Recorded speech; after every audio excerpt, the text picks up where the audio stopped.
In the not-too-distant future, our DNA will determine everything about us. A minute drop of blood, saliva, or a single hair determines where you can work, who you should marry, what you're capable of achieving. In a society where success is determined by science, divided by the standards of perfection, one man's only chance. How do you expect to pull this off? I don't know exactly. Is to hide his own identity. This is the last day that you're going to be you and I'm going to be me. By borrowing someone else's. Congratulations. What about the interview? That was it. Do you think you'd be doing what you're doing if it wasn't for who you are, what you are? I have a feeling he might be there under false pretenses, playing somebody else's hand. They've got my picture plastered up all over the place. They'll recognize me. They won't recognize me. They'll recognize me. I don't recognize you. They won't believe that one of their elite could have suckered them all this time. They are going to find me. But in a place where any cell from any part of your body can betray you, how do you hide? When we all shed 500 million cells a day. Welcome to Gattaca.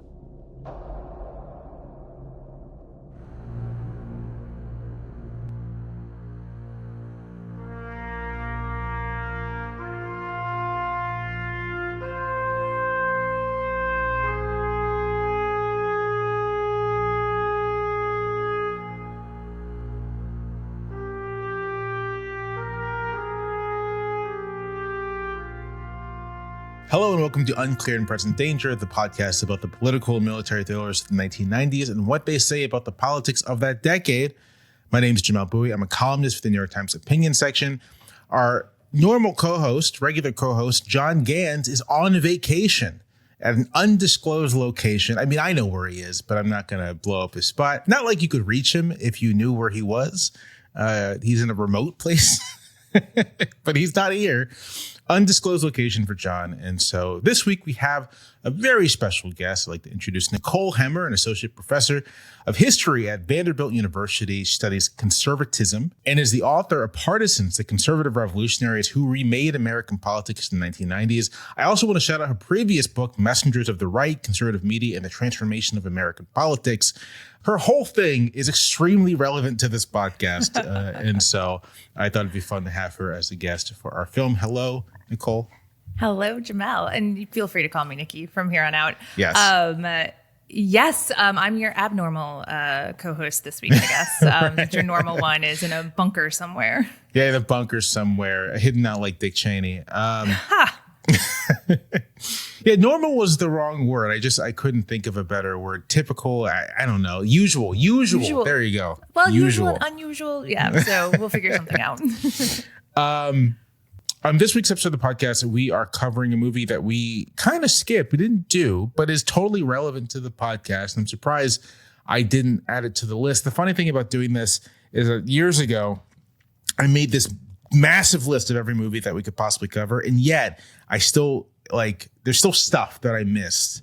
And this is one of those films. We're covering Gattaca, 1997 film, directed by Andrew Niccol, New Zealand-based director. He's a Kiwi and has made a bunch of movies. Some of them good, most of them not, to be frank.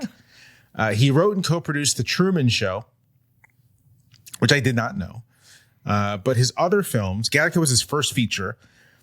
And he also did Simone, which is a movie. What is this movie? I remember this. This is the movie about the virtual actress starring Al Pacino and Catherine Keener. Timely. This movie's terrible. So he directed Simone, Lord of War with Nicolas Cage, which is actually fine. In Time, which is a movie I like but is bad. It's another science fiction movie that takes place in the future. Stars Amanda Seyfried and Justin Timberlake. And I think was inspired by Gattaca. It's kind of riffed in a way. I was reading about this earlier. Yeah, it's very much a riff on Gattaca. It's sort of like, what if I did Gattaca again, except stupider? And he's done other movies as well. Apparently, there's a Lord of War sequel coming out, Lords of War, with Nick Cage again. Nick Cage will do any movie. It's true. I don't want to disparage this guy too much. He is the director and I am not. But he has like a mixed filmography. And I do think that Gattaca is probably the best film he has. Oh, produced by Danny DeVito. That's funny. Gattaca he was in Twins, which has a similar premise, if you think about it. Yeah. Gattaca stars Ethan Hawke, Uma Thurman, Alan Arkin, Jude Law, Lauren Dean, and Ernest Borgnine, which I think it's very funny that Ernest Borgnine's in this movie.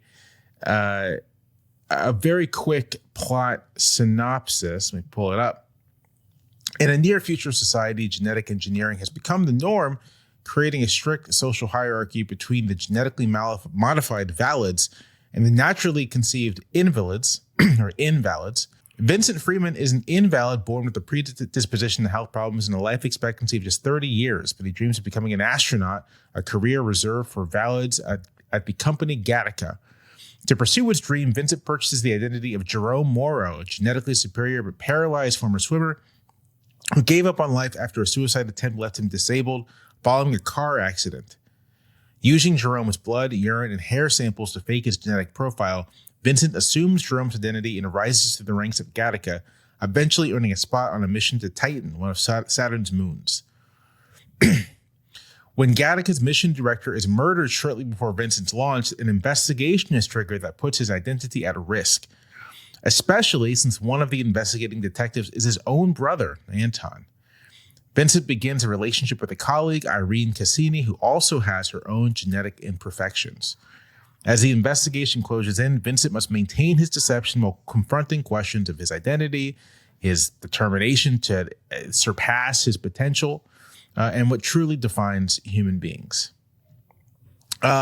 This is not a plotty movie. It's actually a very simple, straightforward plot. Not a lot happens. This is much more of a story and character-driven film about Jerome, Vincent, Jerome, and Irene, and sort of them negotiating this very strange world in which they live. And so we're not going to be talking a ton about plot on this episode. We're really going to be talking way more about theme and character because, boy, this is movie filled with them. Was there a tagline for this? There is no gene for the human spirit. There you go. Good taglines. A lot of taglines for a lot of movies are bad and tell you nothing about the film. This is a good tagline. It's actually a pretty good summation of the film. Yeah. It tells you what the movie's going to be about, but doesn't really spoil anything for you. Okay. This movie did not do well at the box office. It cost $36 million to make. It brought in $12.5 million. That, my friends, is a bomb. It was critically well received, right? Like it got very good reviews. Siskel and Ebert loved it. It was nominated for a bunch of awards with art direction and screenwriting. Like it was a very well regarded movie, and for stars Hawke and Uma Thurman, it was a big boost for them. But in terms of how well it did, it did very poorly. My hunch is because it just like if you're a moviegoer in 1997 and you're looking at the newspaper and you're like, what am I going to see? And it's like Gattaca. It's like, I don't know what that's about.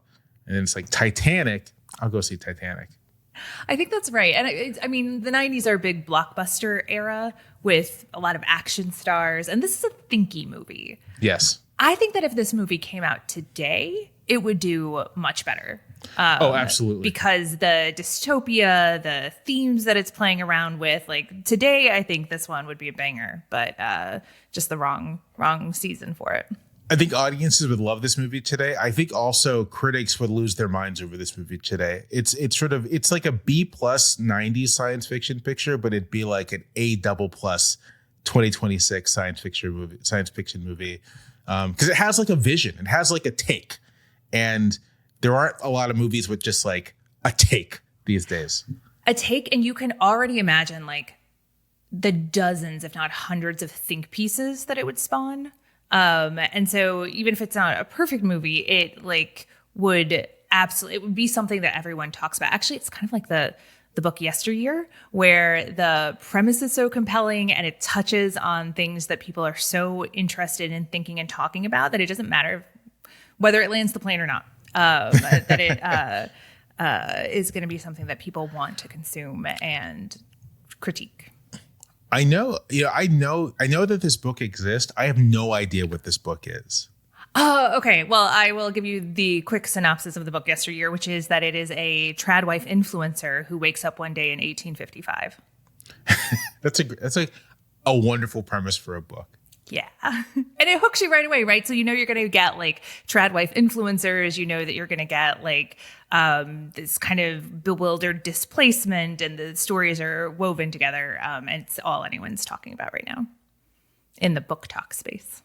All right. Sorry, I just pulled up the Wikipedia page, and now I might actually read this book. Yeah, I would actually highly recommend it. And it also pairs really well with Octavia Butler also has a book that's about a Black woman who wakes up in 1855. Obviously, very different experiences. Yes. But let's call them in conversation with one another. All right. Gattaca. Oh, real quick, I just want to note this. Gattaca was released both in English and Esperanto during 90s choice. Yes. Okay. Gattaca was released on October 24th, 1997. So let's check out the New York Times for that day, the front page. The three big headlines are: Whitman plays down polls that show her in a tight race. This is Christine Todd Whitman, running for re-election as governor of New Jersey. This is such a throwback of like American politics. So I'll just read the first paragraph here. Expressing cautious optimism about her re-election bid, Governor Christine Todd Whitman today played down recent polls showing her locked in a close race with her Democratic opponent, but she acknowledged that voters were sending her a strong message to address their concerns over property taxes and auto insurance. Leading concerns of the day. Leading concerns. I mean, it's both sort of like Christine Todd Whitman, kind of like paradigmatic, moderate Republican. Mm-hmm. You know, today would be unambiguously a Democrat. Very much so, yeah. But at the time, it's like, yeah, there are still moderate Republicans, and they're not like moderate in affect. Like they're actually politically moderate and are in the Republican Party. You know, the fact that the gubernatorial election, concerns over property taxes and auto insurance. This was a thing in Virginia around this time as well with Governor Gilmore. I think was he running for his first race? Well, around this time, Jim Gilmore is running for governor on a pledge to end the car tax, which didn't happen. I still pay a car tax. But, but just like an election being fought in the media over something that isn't just sort of like culture war insanity, but like an actual thing like that affects people. Like kind of technical fiscal policy. Right. There was still craziness around taxes in that era and the tax revolts in California, but it's just different, right? Like there's nothing about trans people anywhere in this article. She won this election, and then she went on to serve until 2001, when she was picked for George W. Bush's cabinet to serve as the 9th administrator of the EPA, which she held from 2001 to 2003. That's super long in that role. Yeah, it is. I mean, Bush didn't have a lot of cabinet turnover. Mm-hmm. A lot of people hung around for a while. So, next headline: House approves tax-free savings for school costs. Victory for Republicans. Democrats say idea helps the wealthy and takes money from public education. Moving on a Republican showcase proposal, the House today approved tax-free savings accounts that supporters say will give parents more control over their children's education by helping them pay for private school tuition, tutoring, and home computers. What is this bill? I think it is part of those, like, let's give everyone savings accounts for everything, like health savings accounts, school savings accounts, and the government will give you a tax break on them, and that will replace, like, the Department of Education. I wonder if this actually went anywhere. But yeah, I mean, people who have children will know 529 accounts, which is basically, maybe this is the bill that created them, although I feel like 529 accounts predated this. But yeah, tax advantage savings accounts, which really only matter if you have money to put into a tax advantage savings account. And if you do not, then it's like, who cares? Democrats are right here. This is a policy that helps people with money not pay taxes on their money. Right. People with money don't pay taxes on their money, but we're also in that kind of neoliberal moment where Democrats are also like, how can we futz around with the tax code in order to give people money instead of just giving people money? Everyone wants to. It's like everyone wants to be a consumer, and everyone wants to manage their own personal hedge fund. Right. So let's do what we can to help people do that, rather than, as you say, just like direct public provisioning. Americans famously economically literate, so this is a great idea to just put everyone in charge of their own savings. This is a good idea for a column, actually, because there's there's Social Security financing problems people are really worried about, and there's going to be a push to do some kind of privatization. But it's like worth remembering that Americans are actually quite famously bad at financial management. Why were people constantly moving west to new homesteads? Because they ran out of money and needed cheap land. Cheap land, and to get away from their debtors. Right. Harder to do these days. Okay. This is very much a Gans thing. I don't know a ton about this, but he would. A plunge in Hong Kong shakes markets. Sell-off follows an attack on currency. A plunge in the Hong Kong stock market, touched off by an attack on the local currency, shook financial markets around the world yesterday. Stocks lost 10.4% of their value in Hong Kong, causing a frantic sell-off first in Japan and then on Europe stock exchanges when they opened for business. Hours later, Wall Street was engulfed as well. I think this is the beginning of the Asian tigers crisis. I think you're right. I also cannot step into Gan's shoes on this, but it has a lot to do with like the rocky shoals of the financialization of everything, and particularly the crisis in Asia that is going to engulf, I think, the next couple of years economically, not just in Asia, but across the world. The last thing I want to note on this front page is on the bottom left here. A sushi bar brings Hollywood to its knees here on the eastern edge of the Pacific Rim, where power is mystic and nothing is quite so attractive as whatever is just out of reach.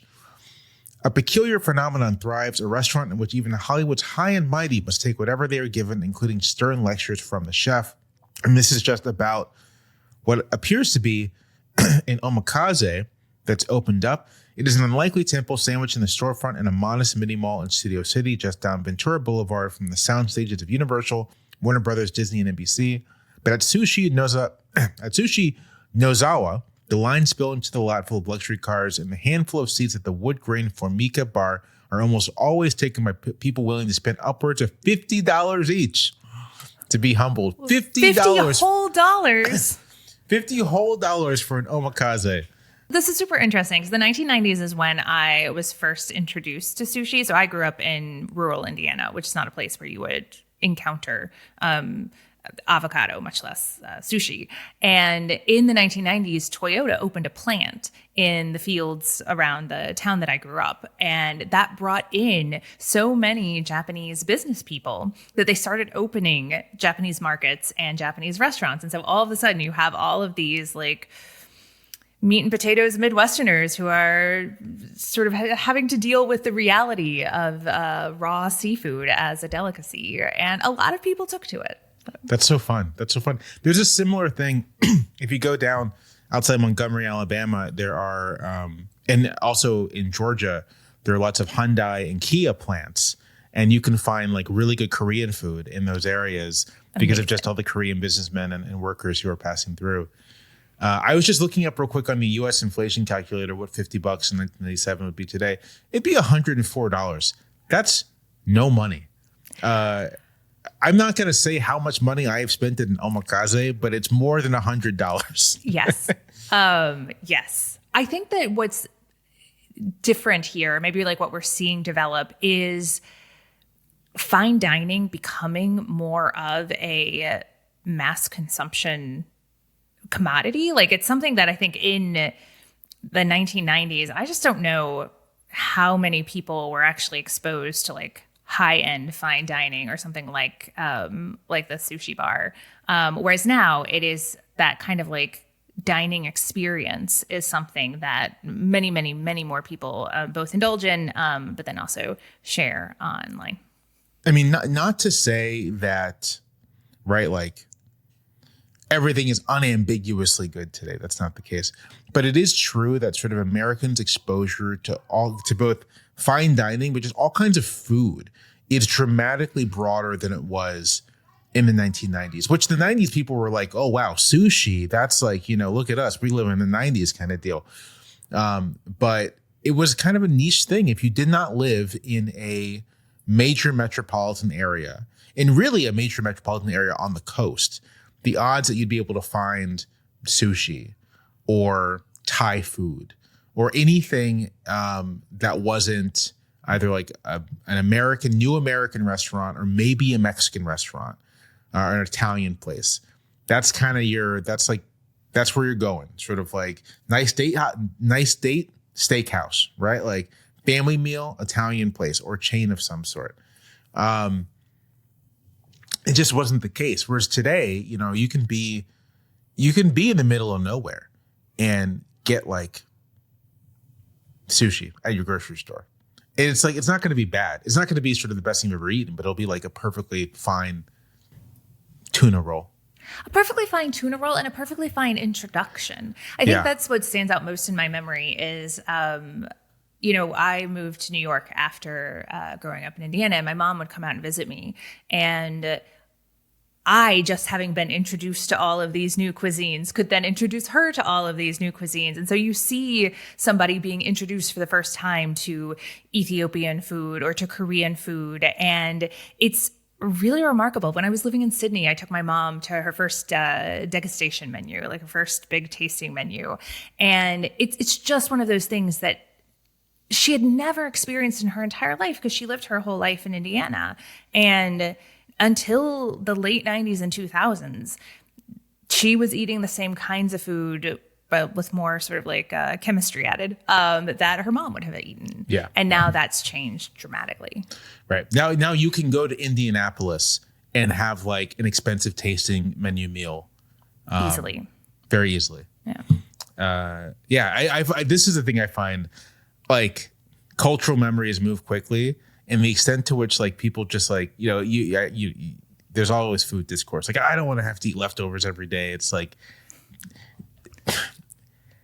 25 years ago, 30 years ago, right? Do you remember when people used to be able to on one salary raise a family and go out to eat? That didn't happen, We went out to a restaurant like maybe once a month, and it was the most special thing. We never had fast food and things like that. And that's like, I'm not that old, Jamelle. Like, it's no, we're about the same age. It's the same deal for me. Like we maybe went out to eat once a month. It would be at like a buffet, like a Golden Corral or an Old Country buffet, right? So first of all, the kids you didn't have waste any money trying to satisfy what your kids wanted to eat, and they might eat a salad, so they get a vegetable in them. And it was like, that was once a month. Maybe after like a soccer game, you go to McDonald's as like a treat. And like we weren't like a poor family. We're like perfectly average middle class family, and that was standard. Nowadays, with my like spoiled ass kids, it's sort of like when are we gonna my son? When are we gonna go get sushi?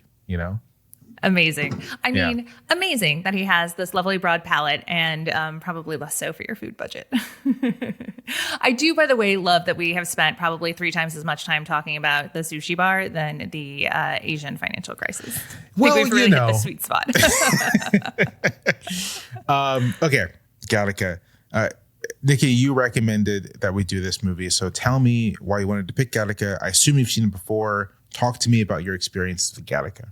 So I had actually not seen it before, which is part of the reason that I wanted to watch it, because I love sci-fi, I love dystopia, and I think these conversations around genetic determinism and gene splicing and those kinds of things are really, really interesting. They were really interesting in the 90s. I think they have evolved in really interesting ways with epigenetic knowledge today. So it's a topic that I'm super interested in. And then it had like Ethan Hawke in it. And I'm like, okay, well, I'm going to watch Ethan Hawke and Uma Thurman on screen. That's going to be amazing.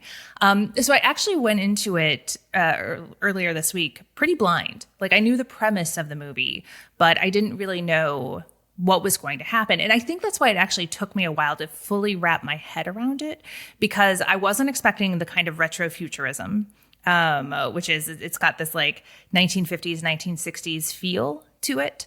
And I think that I also wasn't expecting, one of the big plot points is that Ethan Hawke wants to go to space. Like he dreams of the stars. But for a sci-fi movie, this is not a movie that cares about space at all.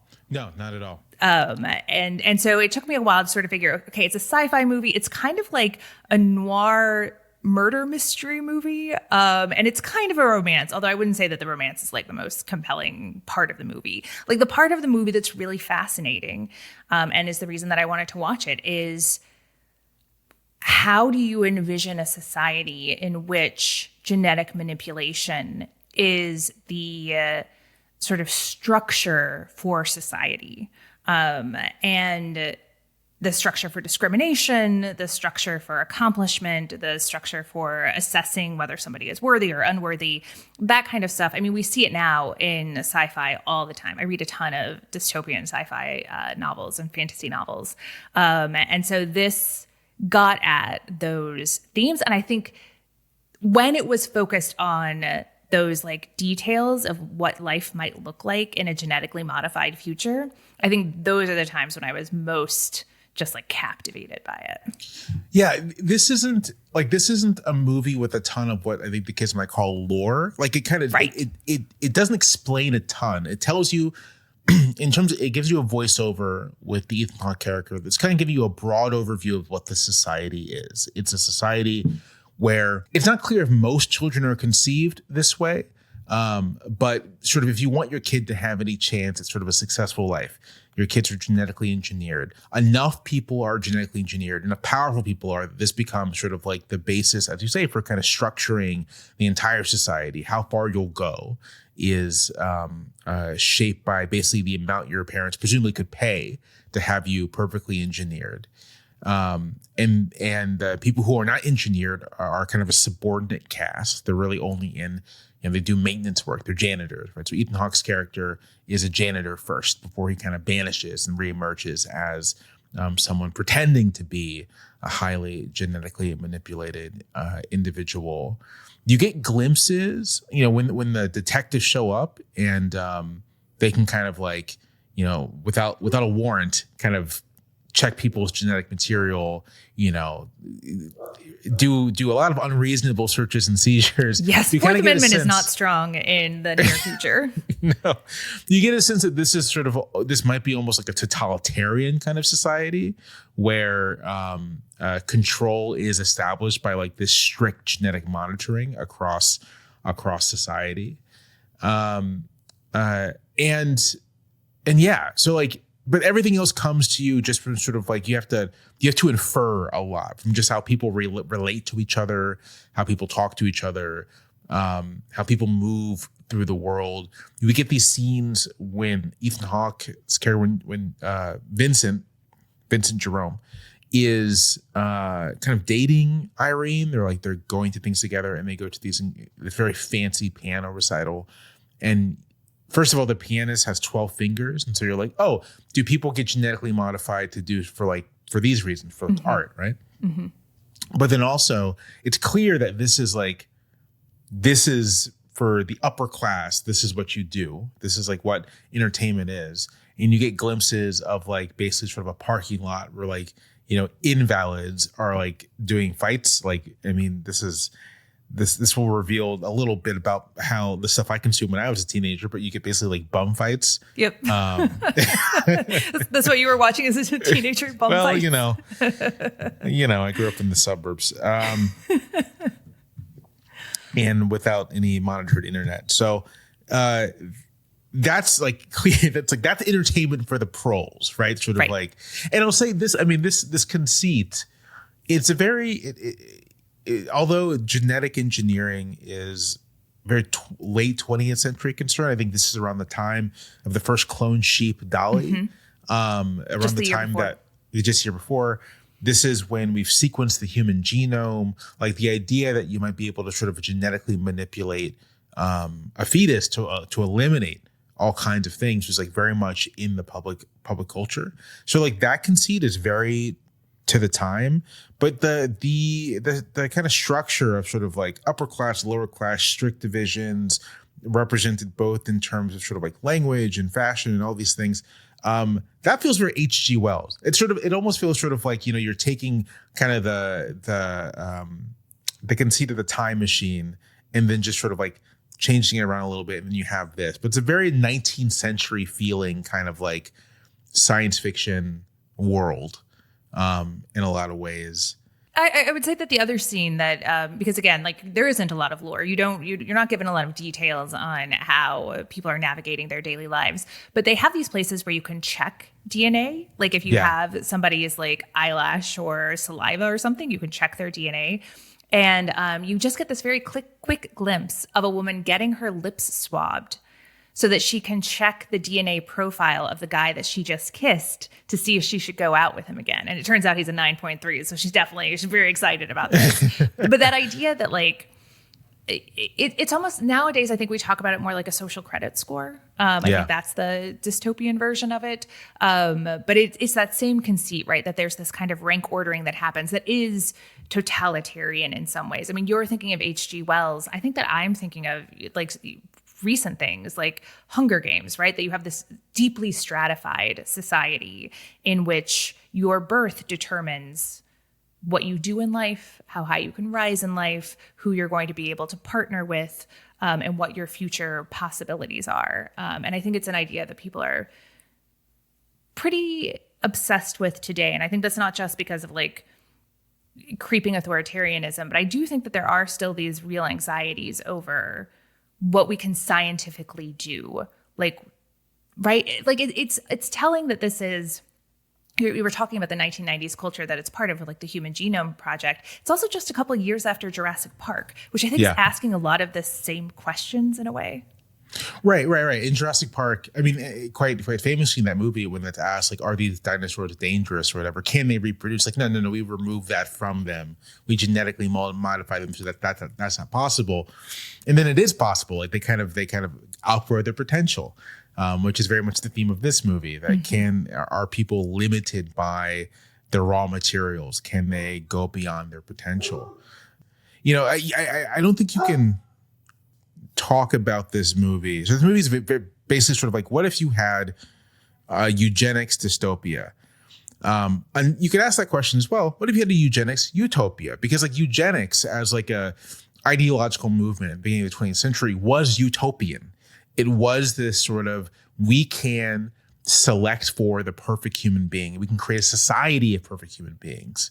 The flip side of that is that like we can remove those who do not have the proper genetic potential in order to do this as well. And this movie, I have no idea if the writers were like, reading early 20th century, whatever, but like this very much is plugged in to a this very real period in American history where American elites were kind of obsessed with this. They were obsessed with the notion that one could, through science, create a society of superior people, superior breeding.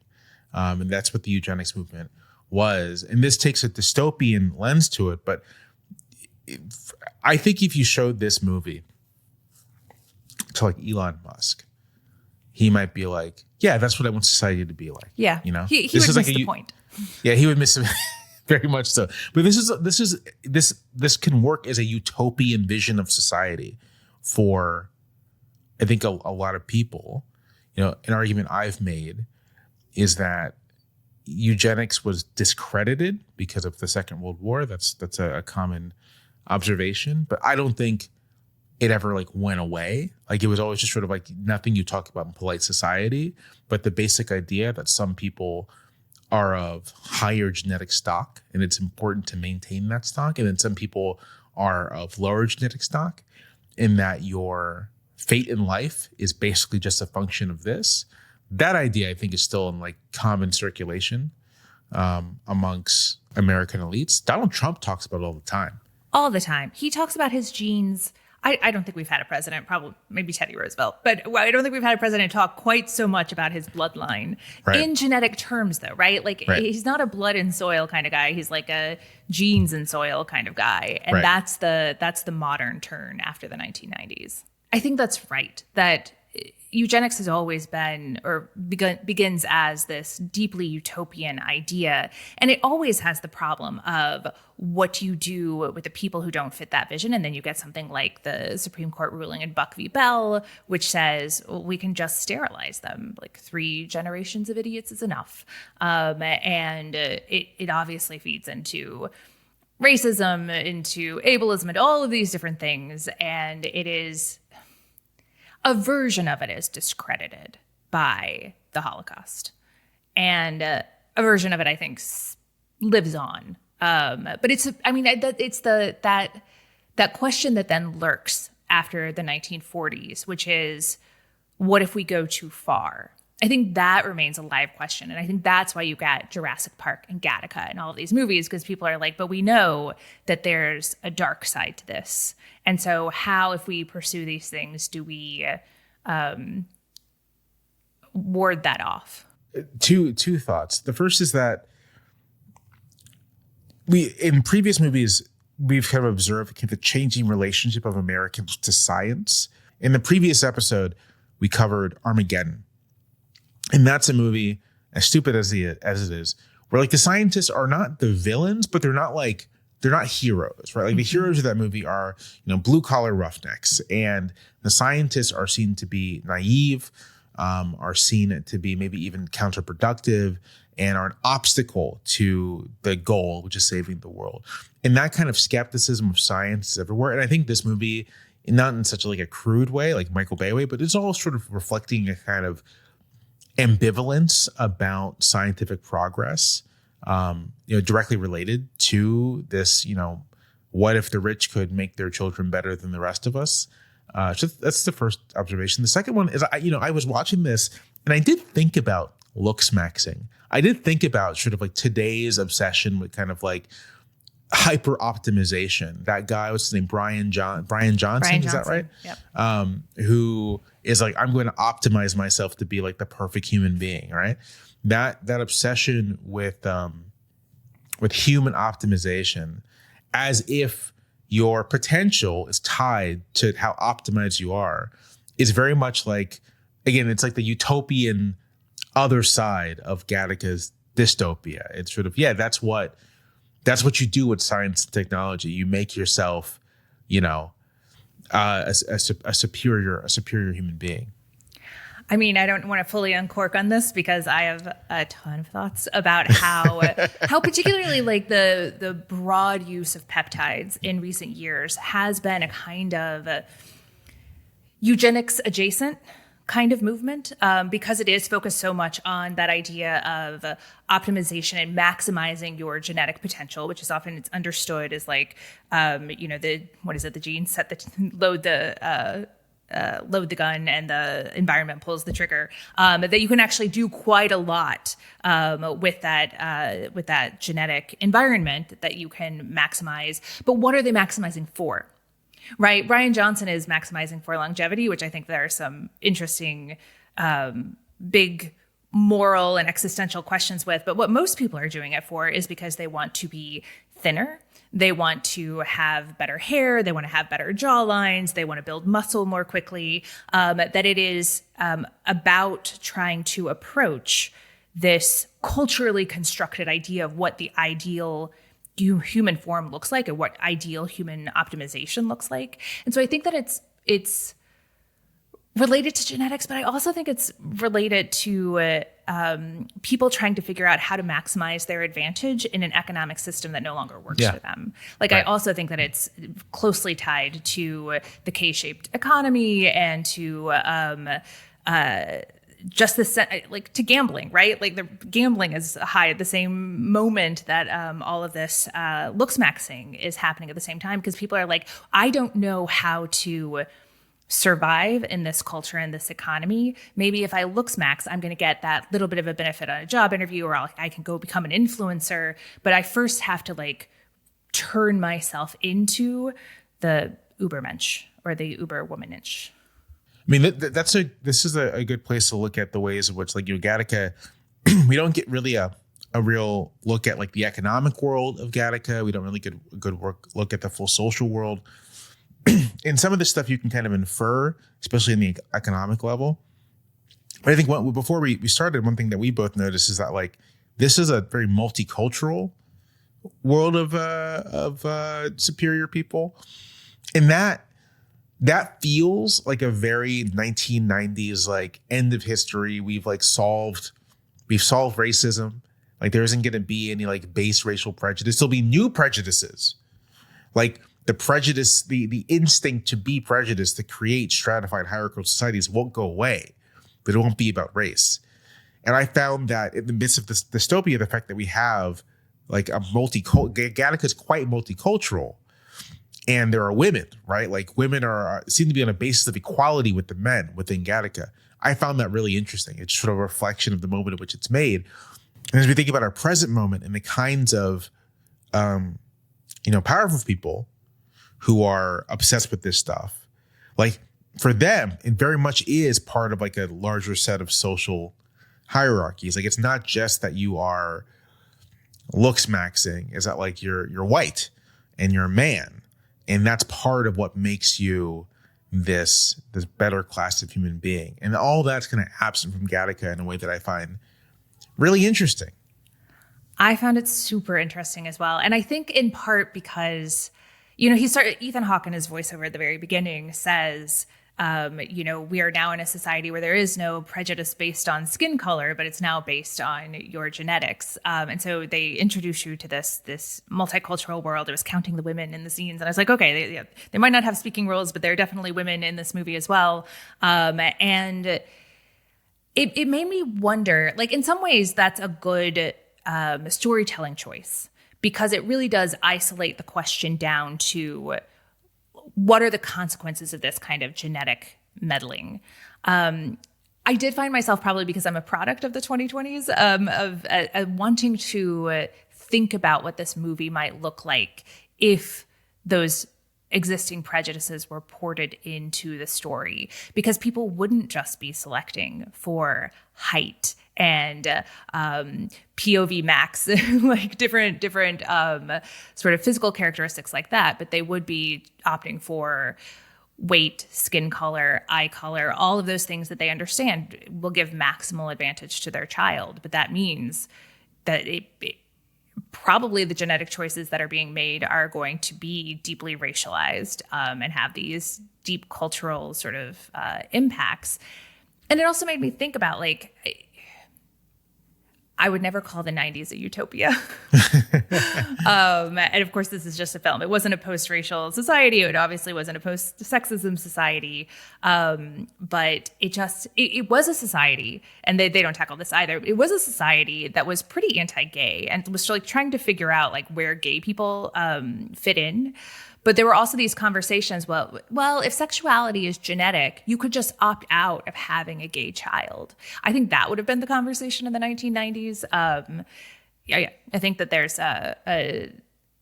some interesting moral questions that it's able to sidestep because it's bought into the 90s vision of multiculturalism. Right. it's always really important to be careful about this because it is not the case that the 90s, as you said, were a post-racial moment. But there was like this I feel like maybe elite cultural consensus that the path we were on was toward a post-racial society. Maybe that's the way to put it, right? Like the assumption was that in the future, race wouldn't be that big of a deal anymore, at least among cultural elites. You see this kind of in politics too. This is not the 90s, but I consider it basically the 90s. Sandra Day O'Connor's opinion in the affirmative action case in 2002, where she's like, 20 more years and we won't need to do this stuff anymore. 2002, 2003, around that time. The fact that in the next Republican president self-consciously stacked his cabinet with Black Americans, Latino Americans, Asian Americans. Like this is a multiracial country. This is a multiracial Republican Party. So all of that is like in the background of this movie. And again, I'd love to talk to the writers because it's like, was it a conscious choice to just sort of say we're focusing on the genetic stuff, we're not thinking about race or gender, or was it kind of the background radiation? Like, yeah, well, of course, in the future, no one's going to care about this anymore. So you could be one of the valids and also be like dark-skinned Black man. You could also be an Asian woman. You could also be, ethnically ambiguous. And what matters is, right, like these qualities that are somewhat physically presenting, like how muscular you are, how athletic you are, your eye color, all that stuff, but are largely seem to be like things you can't see. That's what they have to test, right? Your propensities for any kinds of behavior, any addictions, any diseases, that kind of thing. But like, if I were writing this kind of genetic dystopia, it would be tied up in race and gender. Like, it just would be the case in this society that if you had widespread use of genetic alteration, it would be like, yeah, look into my genetic history and see if any of my ancestors were of African descent, and then delete that from my embryo, right? Right. And even just selecting for dark skin versus light skinned, like if it's two Black parents and they're trying to think like, how can we optimize the outcomes for our child? Then there are choices that you would make. Right. And I don't know where I'm going with this. It's just interesting to think about this movie as dystopia, as also reflecting some of the utopian aspirations of the moment in which it's made. That, again, yeah, maybe we'll all hate each other because of our genetic markers, but like at least there won't be skin color discrimination. And it is like bleak to think that like, yeah, even in a future where humanity is going to tighten, there probably would still be in this society some form of, racialized thinking that would make its way into this sort of world. Right. Well, I mean, the man who is currently trying to build a rocket to Mars is a pretty open white supremacist, as you have written about. So, yes, it's not the future they imagine. And I actually think that's part of what's kind of fascinating about watching this movie is that I think in the 1990s, there was plenty of counterexamples for the direction in which society was heading. But broadly, culturally, where the conversation was, you were seeing... there were 9 women in the Senate. Like, this was enormous progress. That there was this sense that we are on a glide path now. Like, things aren't better yet, but they're going to get better, and they're inevitably moving in that direction. And to see how many steps back we've taken since then is dispiriting in a lot of ways. Yeah. And I just want to say real quick, I think the Musk point is important, that like futurism doesn't necessarily have to come like social progress. That for Musk, a human future of progress is in fact one in which, white racial hierarchies are reestablished and strengthened. One in which gender hierarchies are reestablished and strengthened. Have you read Quinn Slobodian and Ben Tarnoff's book, Muskism, yet? I haven't read it yet, but I've heard Quinn talk about it. It's quite good. And they really zero in on this. It's sort of like part of Musk's future vision is, for Musk almost, it's like the hierarchies are necessary to create the kind of stable society that would enable, you to go to Mars. And Musk says this explicitly, we have to save Western civilization in order to, do this because, progress and all these things is tied up in whiteness, is tied up in this kind of rigid hierarchy. And he is a reminder, right, that like futurism does not, it's almost like ideologically neutral. You can have, there are many futurisms, many futures. And some of them are like Star Trek, utopian, multiracial, space communism. No one wants money anymore. No one needs it. Some of them are like Gattaca. And then some of them are even more bleak than what is on offer in Gattaca. Yeah, and I think, with Musk, and maybe this also ties into some of the themes in Gattaca, the reason that he presents his vision as meritocratic, like in order to get the best possible scientific outcomes, the best possible outcomes for anything, you have to have the best people at the top. And his set of beliefs are that the very best people are white and that they are men. And so that sort of hierarchical order is absolutely necessary. But then when he talks about it, he's a bad example because he's so explicitly white supremacist, but it calls attention to, I think, the ways in which meritocracy, which was very much a watchword of the 1990s as well, that multiculturalism and meritocracy could go hand in hand. It was just like a very different vision of what meritocratic success could look like. And now you have a much more hardened racial determinist vision of that, but they all go under the same word of meritocracy. And so it creates room for a ton of confusion, or it makes it easier to sort of whitewash Musk's worldview, because you're like, well, this isn't about those things. This is about pure science, and right. It's that pure science thing that gets people in trouble. I think we should be wrapping up soon. So any last thoughts on Gattaca? First, I mean, would you recommend it? Would you recommend people check it out? I absolutely would. I was my first kind of response to it was like, I wanted this movie to be doing more than it's doing. But I felt that way because I found it so thought-provoking. Like the thing that I wanted after I finished watching that movie was to have somebody right next to me who I could be like, okay, we need to talk about this movie, which I think is a really good sign, right? Like it has enough provocative ideas in it. And it's doing enough interesting things through its storytelling that I think it is absolutely well worth watching. I think everyone should go watch it, and then they should hit me up and talk to me about it. I would also strongly recommend it. It is, among other things, it's just like it's a great looking movie. I feel like this is a low bar these days, but like movies look terrible these days. I was checking to see if my child's in here before I say this. Movies look like shit these days, and there's a trailer last week or the week before we were recording this for the new Avengers movie. And I was like, oh, this was all shot on sound stages with green screens. And you can tell like the set is all brown and it's just like brown and like energy. And so to see a movie that these are all real sets, it's all a very specific visual language that they're using, as you noted, this kind of retrofuturism. With actors who are doing giving great performances. Hawke, Thurman, Jude Law is terrific in this. It's just like it's a real pleasure to watch, and it really grabs you. I've seen this before a couple times, so I was expecting for this to be a watch where I could take notes and kind of like not have to pay a ton of attention, but I 100% was like gripped. This like 10 minutes in, I'm like, oh yeah, this movie is great. This movie rules.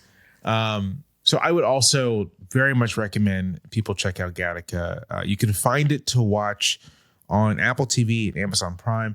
I watched a 4K copy that I own, and I'm a little embarrassed to say that I didn't realize I owned it. I was like looking at my shelf. It's like, do I have this? And I do, which is just a testament to how I kind of just buy Blu-rays and never watch them. But the if you have a 4K Blu-ray player, the transfer looks terrific. So I would recommend that as well. It is a really visually beautiful movie. And you can tell that it's not much CGI in a way that actually makes it more charming and draws you into it more.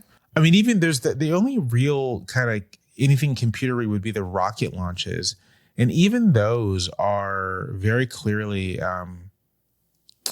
what's the word I'm looking for? I think it's like just like a puppet or something. Like it doesn't look like it's animated with a computer. For it is, it's sort of like a combination of computers and practical effects. Yeah, the rocket launch was exactly what I was thinking of, and it is it's part of the artistic style of it. So it takes its retrofuturism all the way to the design elements. All right, that is our show. Thank you, as always, for watching. If you're new to the show, you can leave a rating and review over, I believe, at Apple Podcasts or wherever you can do it. You should do it. It helps people find the show. And the show can be found wherever podcasts are found. So I don't think there's any place where the show isn't. And I recently learned, someone was asking me, hey, why doesn't someone keep up with like the YouTube version of this? And I was like, YouTube version of this? So I said, suppose someone is posting the show on YouTube. So, the show is everywhere. Listen to it where you want to listen to it. That's great. If you want to reach out to us for feedback, there's the feedback email, unclearandpresentfeedback@fastmail.com. I found this very funny. So we had the Armageddon episode, and typically after every episode, we get maybe a half dozen emails in the email inbox. You guys had a lot of thoughts about Armageddon.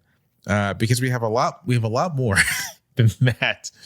And I am not going to go through all of the Armageddon feedback. And also a lot of the feedback, very long emails. You guys have a lot of thoughts. It might just be because of Armageddon is right jam smack in the middle of the kind of demographic, of this podcast. So it's just a lot of you were 9-year-old boys in 1997 and saw this in theaters. So that makes sense.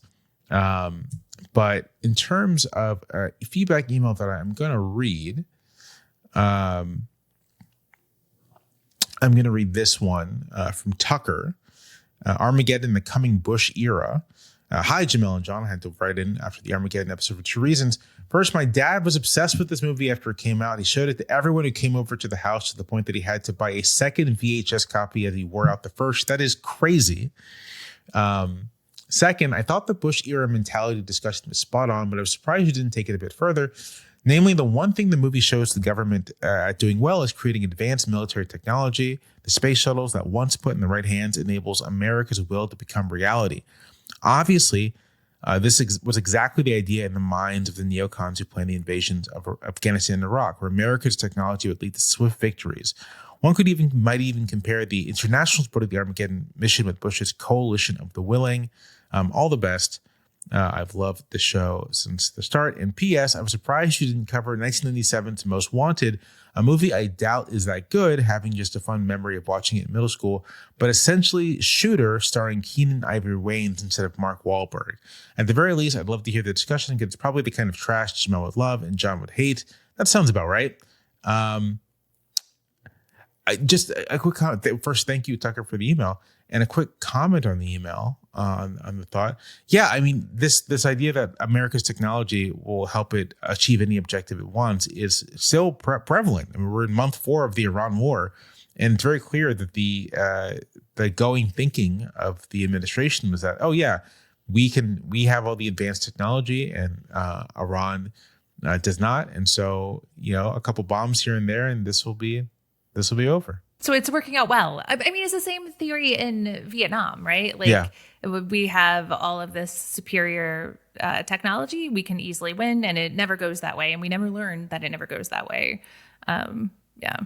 I would note that I think part of the reason we never learn is because there's it's racialized. It's sort of of course, those brown Middle Easterners can't stand up to American weapons.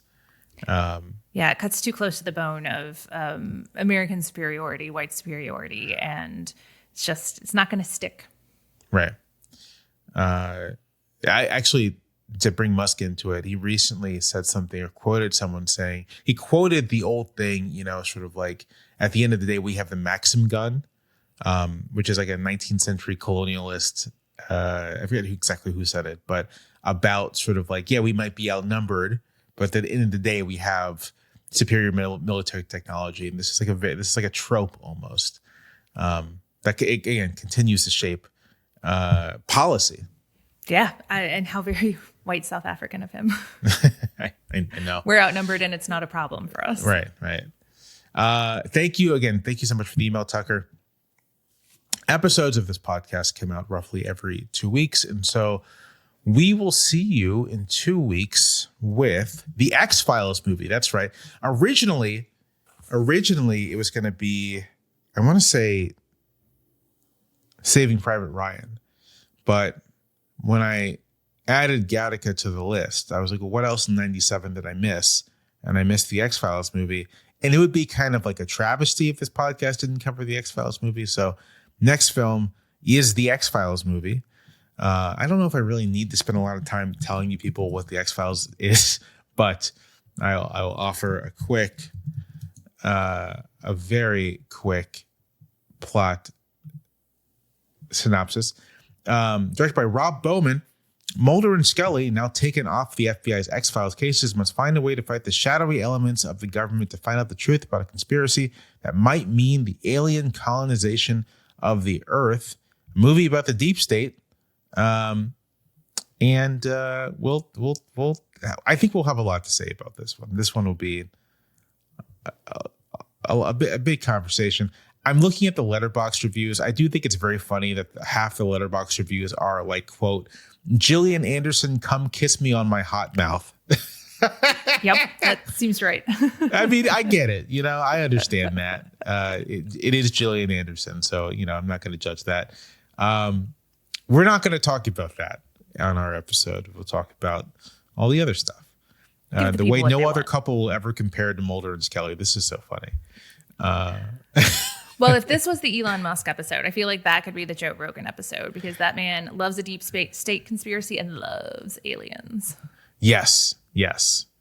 So that's the next episode of X-Files. Nikki, thank you so much for joining us. Thank you so much for having me. Thanks for such a good movie. Thank you. You picked it, and I'm very happy to watch it. I already plugged your 2 books, but would you like to plug anything else? Yes, let me also plug, since we've got some podcast listeners here, I do a 3 times a week history show called This Day. And this year we are focused on America 250 and the 50 weeks that shaped America. So come check us out over there when you're looking for a little history content.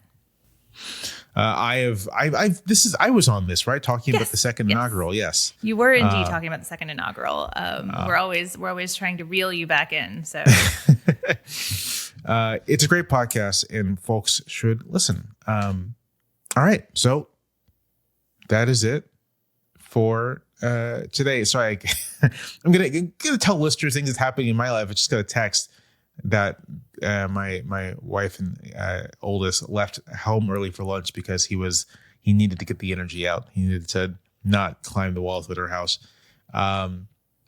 Kids are great, but you have to wear them out.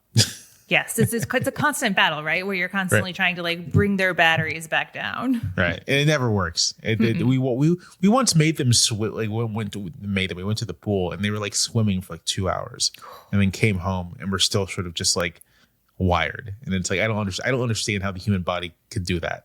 The whole point of going to the pool is that they pass out in the car on the way home. Yes. This is why I take my dog to daycare, and then he comes home and he sees all of his toys and he gets spun back up. And I'm no. I just paid some people good money to get you really nice and tired. Doesn't work. All right. We're done. For Nicole Hemmer, I'm Jamelle Bowie. This is Unclear and Present Danger, and we'll see you next time. Later.